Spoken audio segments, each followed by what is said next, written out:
Good day. My name is Famero. My report is Teachers as Key Mediators in Achieving Structural Change and Innovation in Education.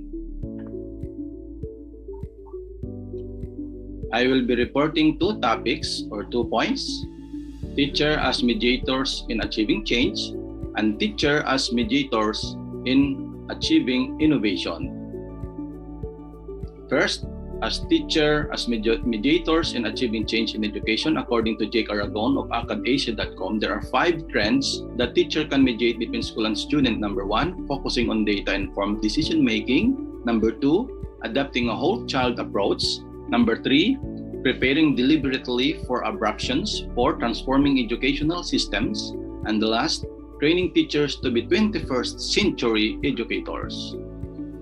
Focusing on data-informed decision-making. This data which we can get from the school are the real-time data, the cost data, and the educational data mining or the EDM. Real-time data, these are the grades of the students. We can decide if we look at the report cards of the student. Cost data, these are the expenditures, these are the school budget. We must take a look into how much we have spent or we have not yet spent.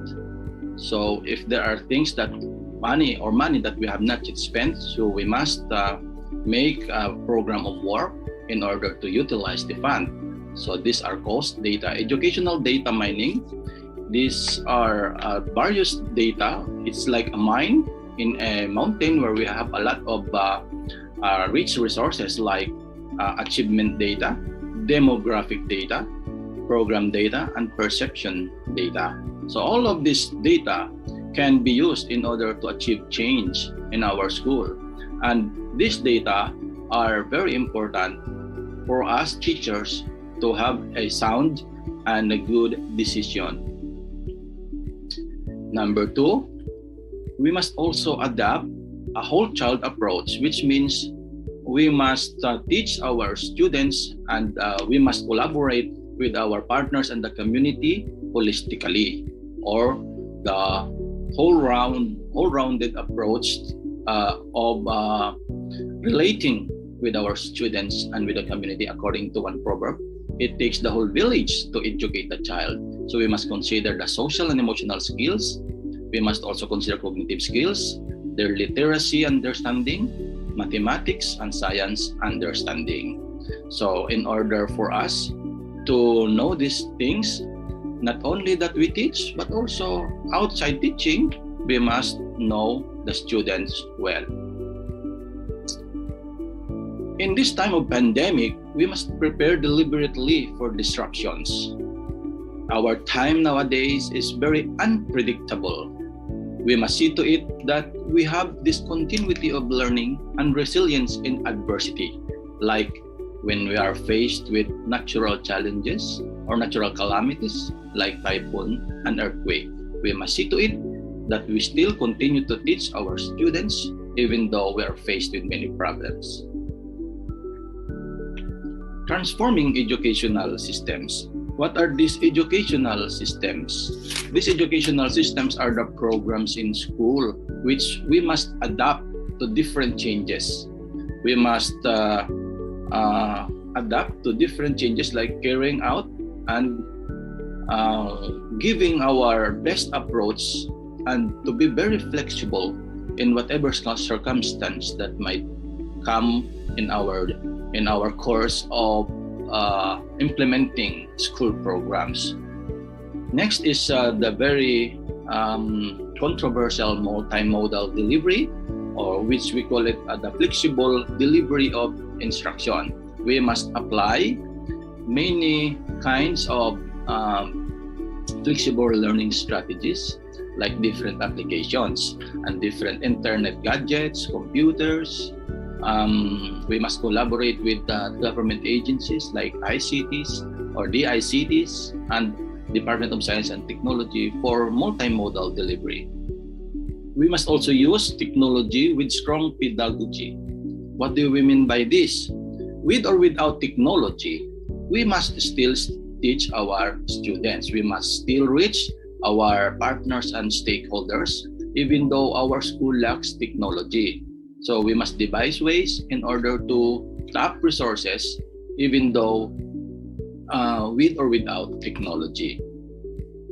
And the last, in this global time where every nation is just a neighbor, we must train our teachers to be 21st century educators. How? By learning, collaborating, and networking.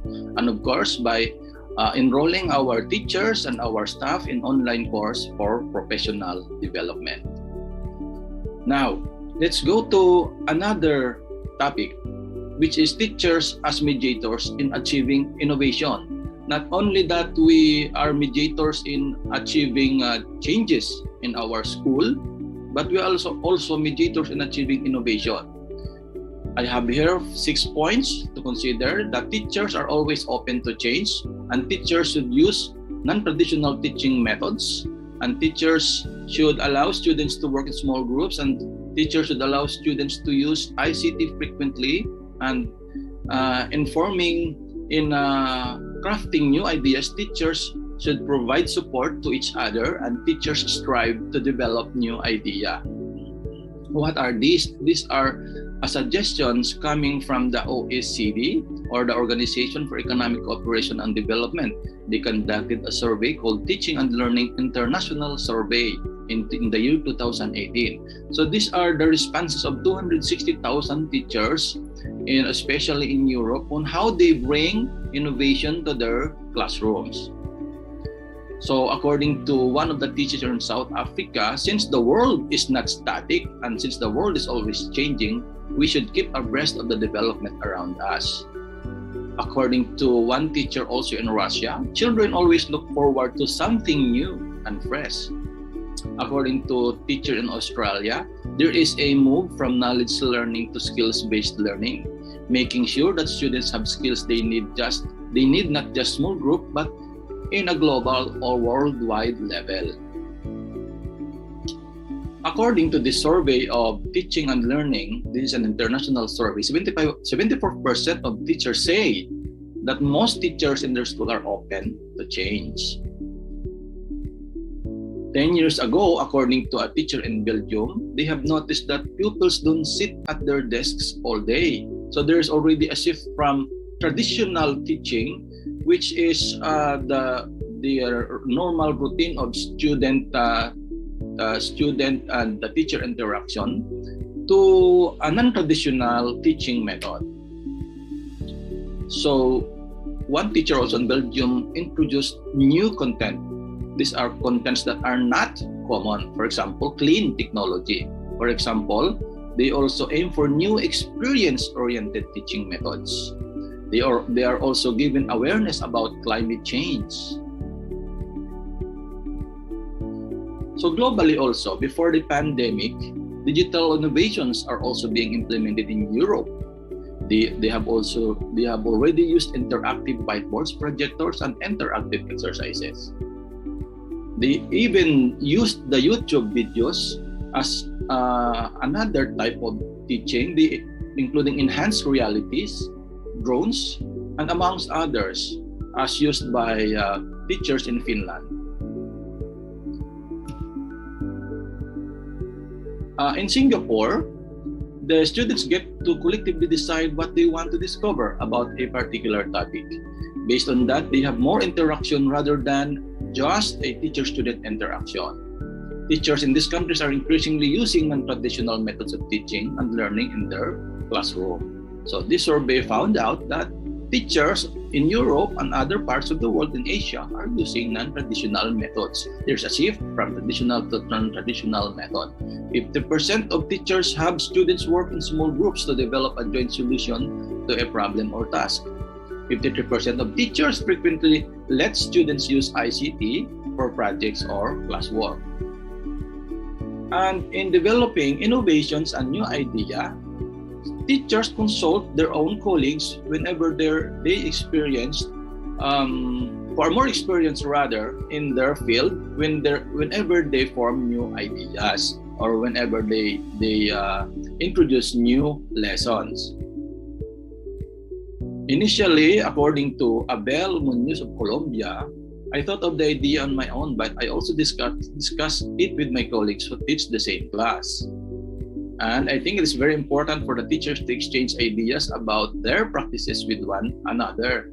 So there is really meeting of minds between teachers in implementing new ideas.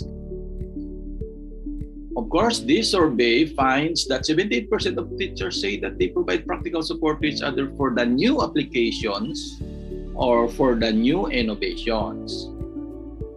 When children feel included and have ownership of their own learning, it produces significant results, according to Jorma Toronen of Finland.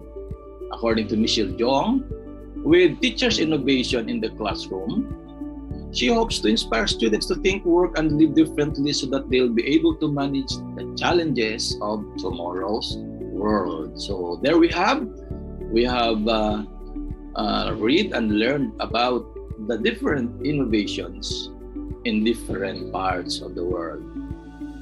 Now, to sum it up, 80% of teachers say that most teachers in their school strive to develop new innovations for teaching and learning.